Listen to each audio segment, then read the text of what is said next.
feeling I can't ignore. Girl, I've never been known so sure. Needing you more and more. Gonna show you what I have in store. Tricks and games that I wanna play. Just tell me that you're on your way. Cause I can't wait another day. And I know you wanna play. Girl, I know the spots that'll make you hot. Maybe ready or not, you know. Girl, I know the place. It's within your face. Tell me that you're on your way. Hello, Chicago!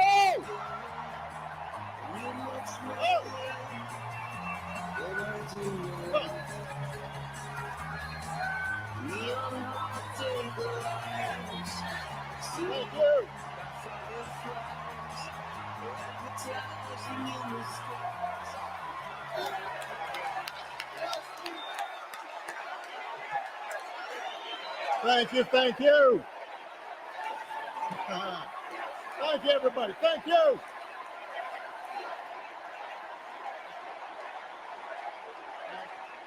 Thank you. All right. That's enough. Thank you, thank you. Chicago, it's good to be home. It is good to be home, and I don't know about you, but I'm feeling fired up.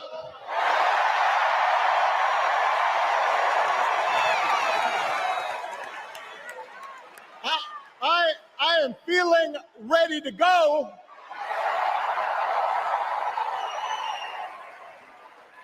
Even if I am the only person stupid enough to speak after Michelle Obama.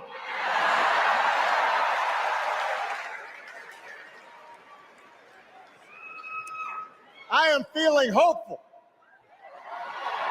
because this convention has always been pretty good to kids with funny names who believe in a country where anything is possible. Because we have a chance to elect someone who has spent her entire life trying to give people the same chances America gave her. Someone who sees you and hears you and will get up every single day and fight for you. The next president of the United States of America, Kamala Harris.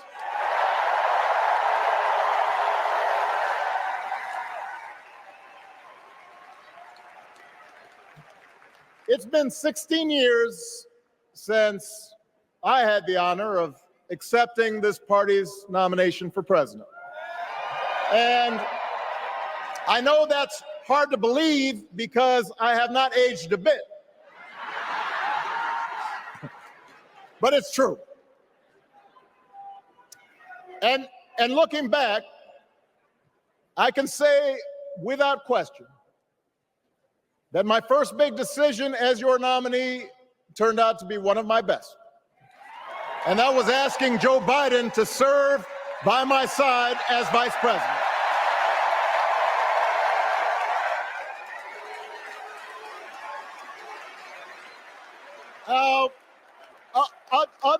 Other than some common Irish blood,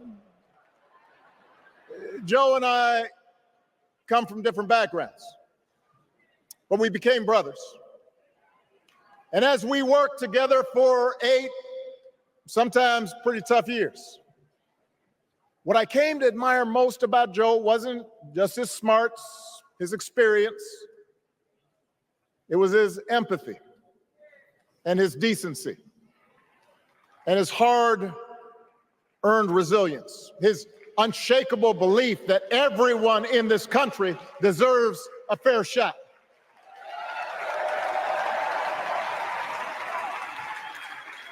And over the last 4 years, those are the values America has needed most.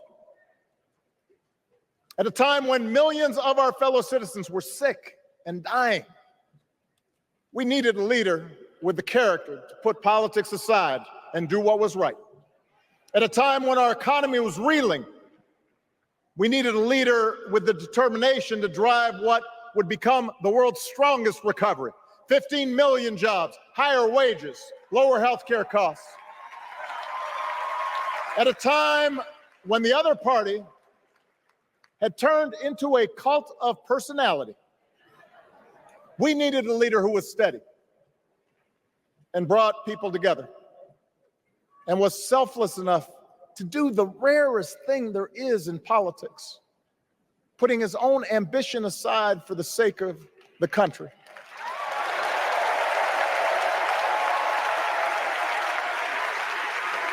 History will remember Joe Biden as an outstanding president who defended democracy at a moment of great danger. And I am proud to call him my president, but I am even prouder to call him my friend.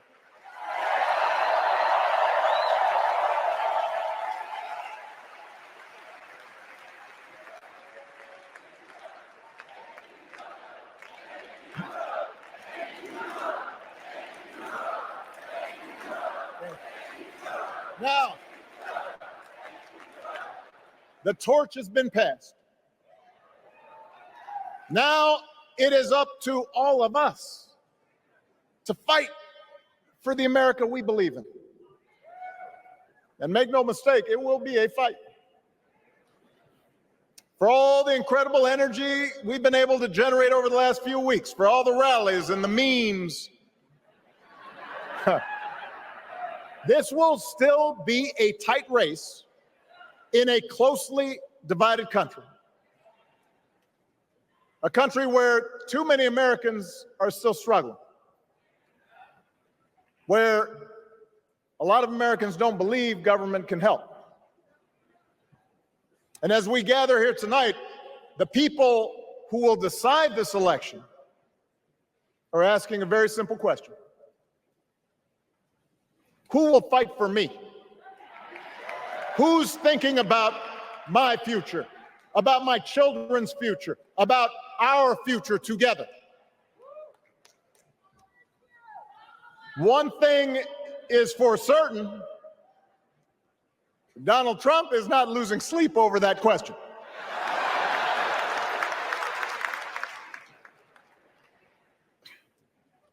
Here's a 78-year-old billionaire who has not stopped whining about his problems since he rode down his golden escalator 9 years ago. It has been a constant stream of gripes and grievances that's actually been getting worse now that he's afraid of losing to Kamala. There's the childish nicknames, the crazy conspiracy theories, this weird obsession with crowd sizes.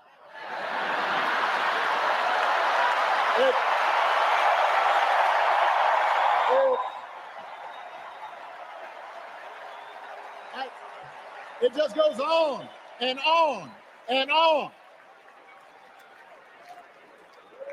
The other day I heard someone compare Trump to the neighbor who keeps running his leaf blower outside your window every minute of every day.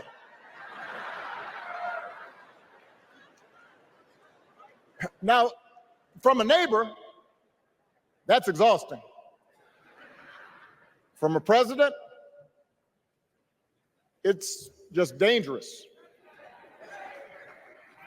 The truth is, Donald Trump sees power as nothing more than it means to his ends. He wants the middle class to pay the price for another huge tax cut that would mostly help him and his rich friends. He killed a bipartisan immigration deal written in part by one of the most conservative Republicans in Congress that would have helped secure our southern border because he thought trying to actually solve the problem would hurt his campaign. He doesn't. Do not boo. Vote.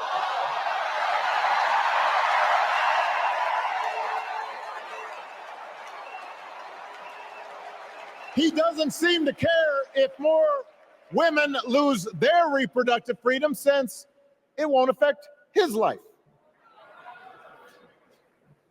And most of all, Donald Trump wants us to think that this country is hopelessly divided between us and them, between the real Americans, who of course support him, and the outsiders who don't. And he wants you to think that you'll be richer and safer if you will just give him the power to put those other people back in their place. It is one of the oldest tricks in politics from a guy whose act has, let's face it, gotten pretty stale. We do not need 4 more years of bluster and bumbling and chaos. We have seen that movie before, and we all know that the sequel is usually worse.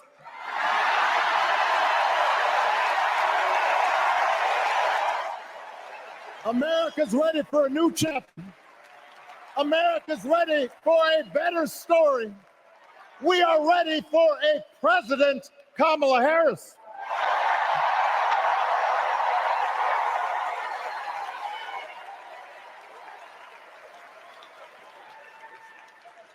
And Kamala Harris is ready for the job. This is a person who has spent her life fighting on behalf of people who need a voice and a champion. As you heard from Michelle, Kamala was not born into privilege. She had to work for what she's got. And she actually cares about what other people are going through. She's not the neighbor running the leaf blower. She's the neighbor rushing over to help when you need a hand. As a prosecutor, Kamala stood up for children who had been victims of sexual abuse. As an attorney general of the most populous state in the country, she fought big banks and for-profit colleges, securing billions of dollars for the people they had scammed. After the home mortgage crisis, she pushed me and my administration hard to make sure homeowners got a fair settlement. Didn't matter that I was a Democrat. Didn't matter that she had knocked on doors for my campaign in Iowa. She was going to fight to get as much relief as possible for the families who deserved it.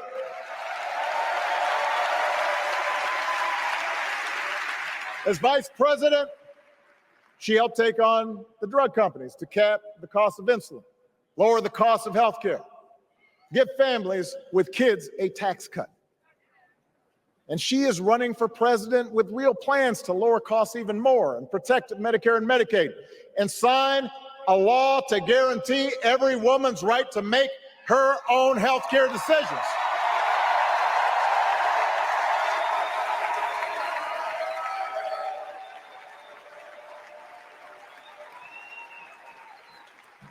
In other words, Kamala Harris won't be focused on her problems. She'll be focused on yours. As president, she won't just cater to her own supporters and punish those who refuse to kiss the ring or bend the knee. She'll work on behalf of every American. That's who Kamala is. And in the White House, she will have an outstanding partner in Governor Tim Walz.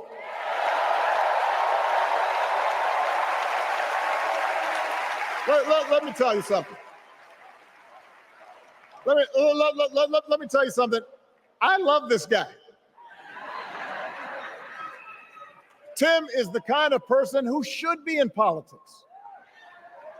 Born in a small town, served his country, taught kids, coached football, took care of his neighbors. He knows who he is, and he knows what's important. You can tell those flannel shirts he wears don't come from some political consultant. They come from his closet, and they have been through some stuff.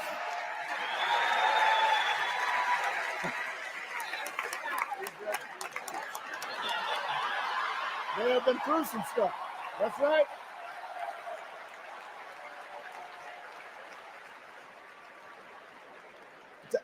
Together, Kamala and Tim have kept faith with America's central story. A story that says we are all created equal.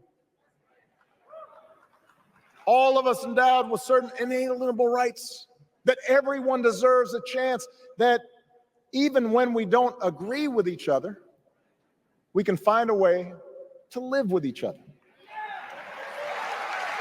That's Kamala's vision. That's Tim's vision. That's the Democratic Party's vision.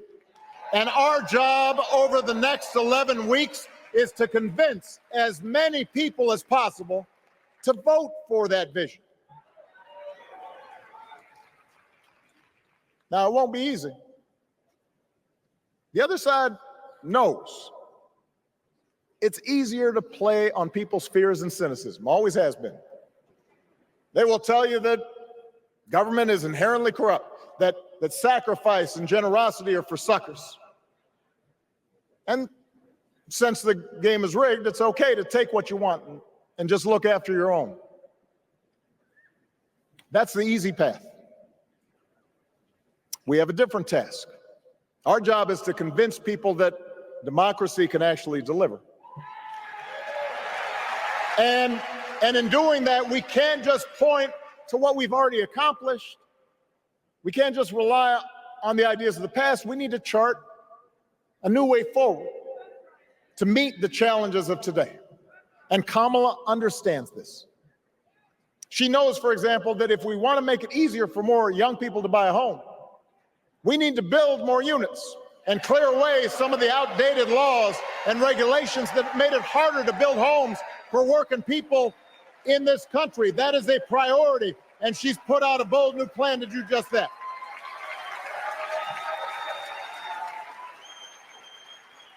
On health care, we should all be proud of the enormous progress that we've made through the Affordable Care Act, providing millions of people access to affordable coverage, protecting millions more from unscrupulous insurance practices. And I noticed, by the way, that since it's become popular, they don't call it Obamacare no more.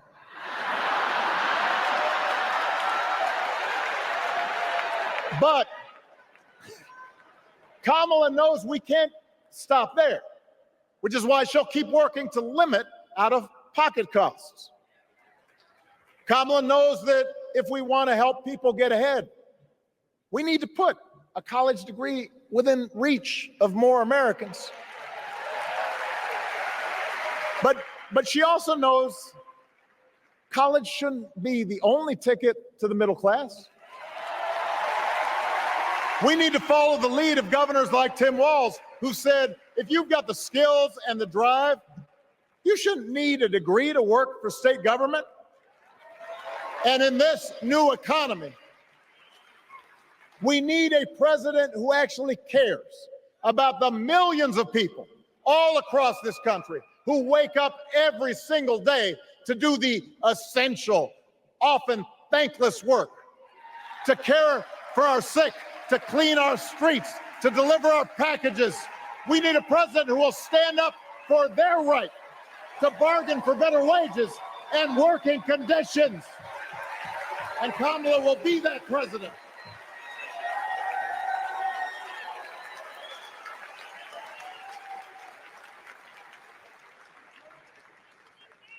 Yes, she can.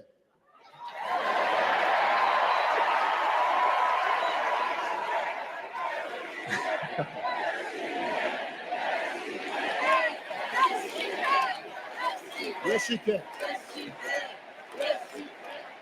A Harris-Walz administration can help us move past some of the tired old debates that keep stifling progress. Because at their core, Kamala and Tim understand that when everybody gets a fair shot, we are all better off. They understand that when every child gets a good education, the whole economy gets stronger. When women are paid the same as men for doing the same job, all families benefit.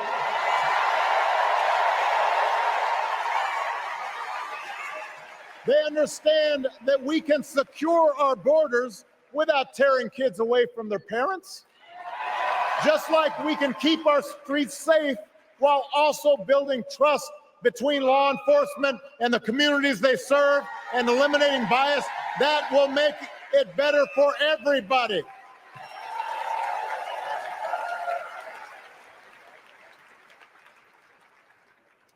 Donald Trump and his well-heeled donors, they don't see the world that way.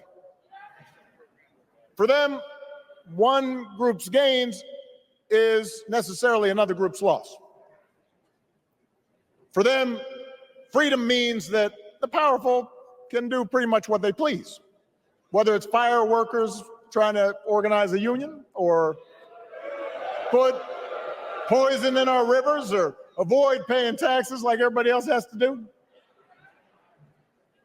Well, we have a broader idea of freedom. We believe in the freedom to provide for your family if you're willing to work hard. The freedom to breathe clean air and drink clean water and send your kids to school without worrying if they'll come home. We believe that true freedom gives each of us the right to make decisions about our own life, how we worship, what our family looks like, how many kids we have, who we marry. And we believe that freedom requires us to recognize that other people have the freedom to make choices that are different than ours. That's okay.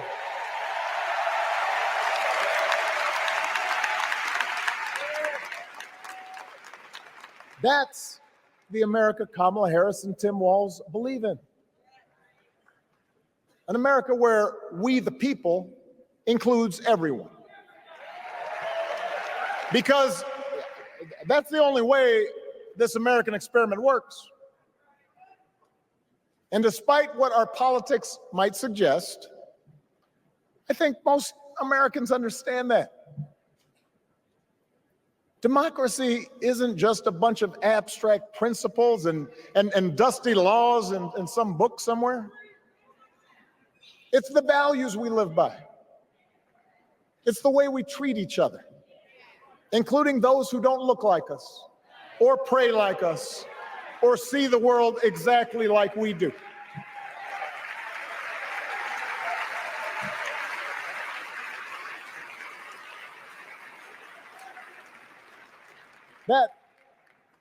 That sense of mutual respect has to be part of our message. Our politics have become so polarized these days that all of us across the political spectrum seem so quick to assume the worst in others, unless they agree with us on every single issue.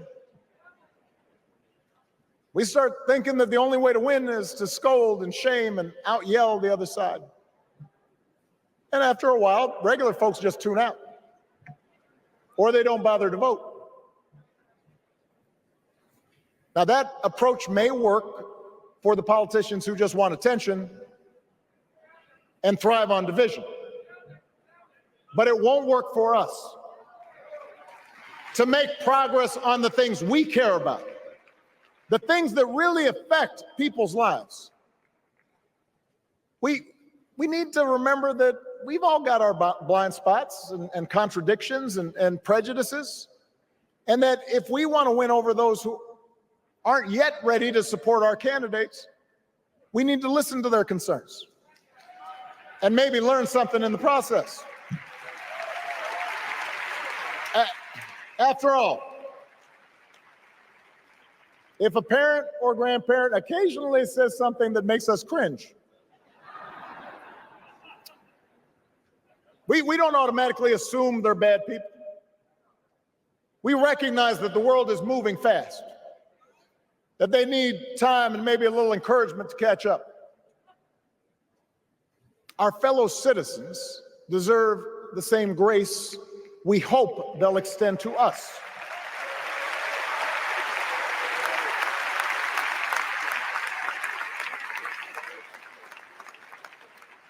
That's how we can build a true democratic majority, one that can get things done.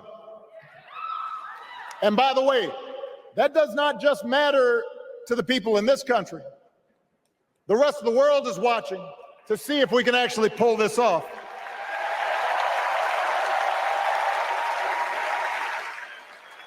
No nation,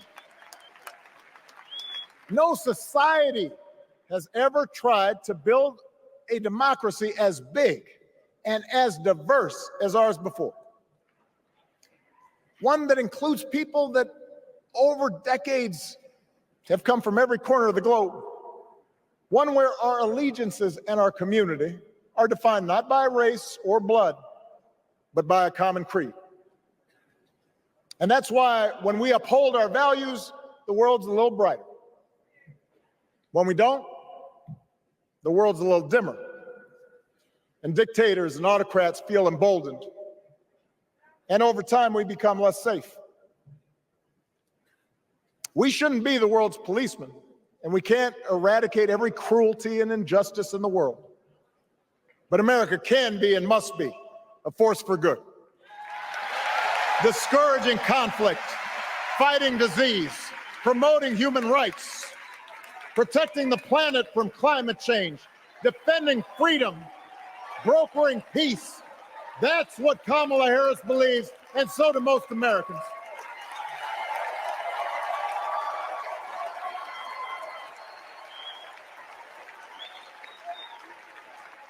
Now,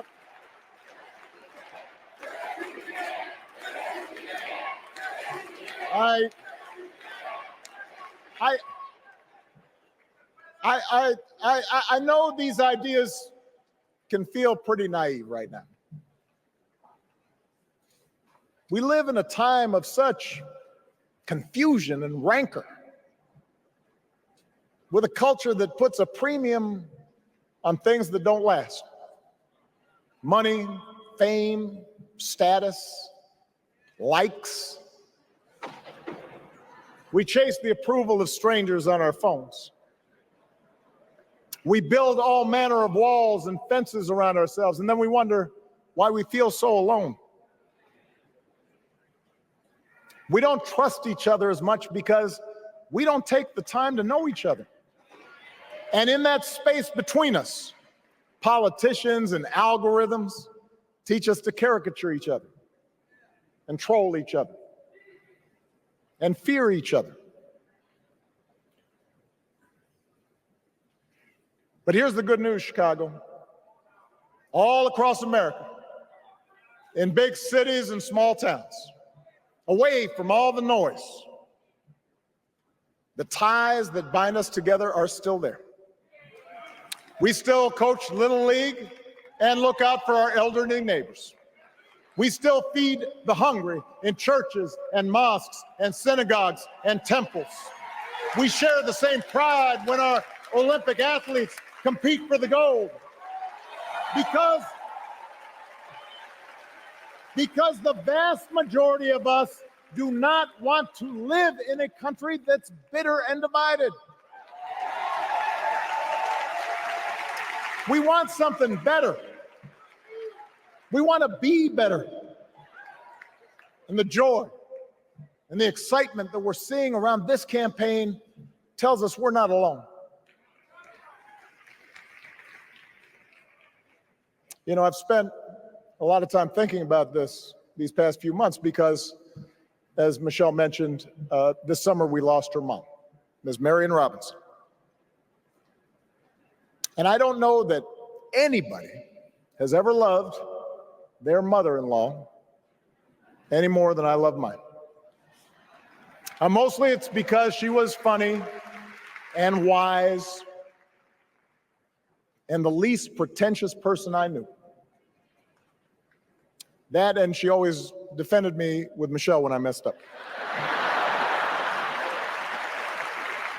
I'd hide behind her.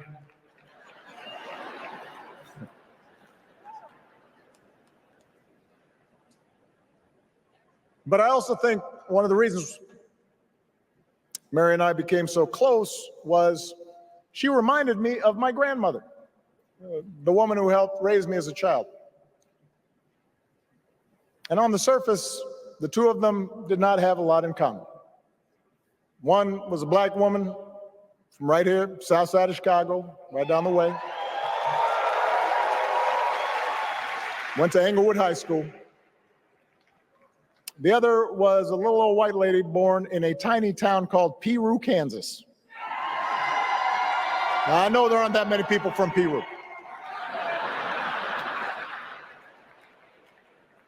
And yet they shared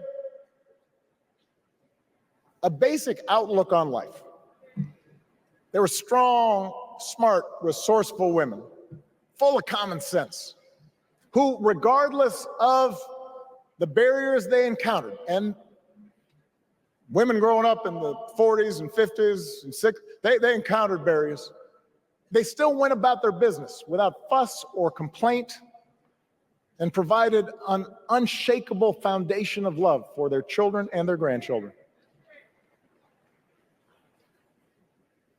In that sense, they both represented an entire generation of working people who, through war and depression, discrimination and limited opportunity, helped build this country. A lot of them toiled every day at jobs that were often too small for them and didn't pay a lot. They willingly went without just to keep a roof over their families' heads, just to give their children something better. But they knew what was true. They knew what mattered. Things like honesty and integrity, kindness and hard work. They weren't impressed with braggarts or bullies. They didn't think putting other people down lifted you up or made you strong. They didn't spend a lot of time obsessing about what they didn't have. Instead, they appreciated what they did. They found pleasure in simple things: a card game with friends, a good meal, and laughter around the kitchen table, helping others, and most of all, seeing their children do things and go places that they would have never imagined for themselves.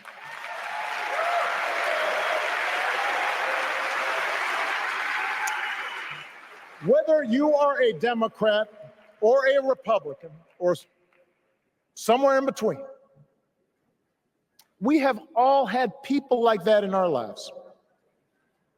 People like Kamala's parents, who crossed oceans because they believed in the promise of America. People like Tim's parents, who taught him about the importance of service. Good, hard-working people who weren't famous or powerful, but who managed in countless ways to leave this country just a little bit better than they found it. As much as any policy or program, I believe that's what we yearn for. A return to an America where we work together and look out for each other. A restoration of what Lincoln called, on the eve of civil war, our bonds of affection. An America that taps what he called the better angels of our nature. That is what this election is about. And I believe that's why, if we each do our part over the next 77 days, if we knock on doors, if we make phone calls, if we talk to our friends, if we listen to our neighbors, if we work like we've never worked before, if we hold firm to our convictions, we will elect Kamala Harris as the next president of the United States, and Tim Walz as the next vice president of the United States. We will elect leaders up and down the ballot who will fight for the hopeful, forward-looking America we all believe in, and together we too will build a country that is more secure and more just more equal, and more free. So let's get to work. God bless you, and God bless the United States of America.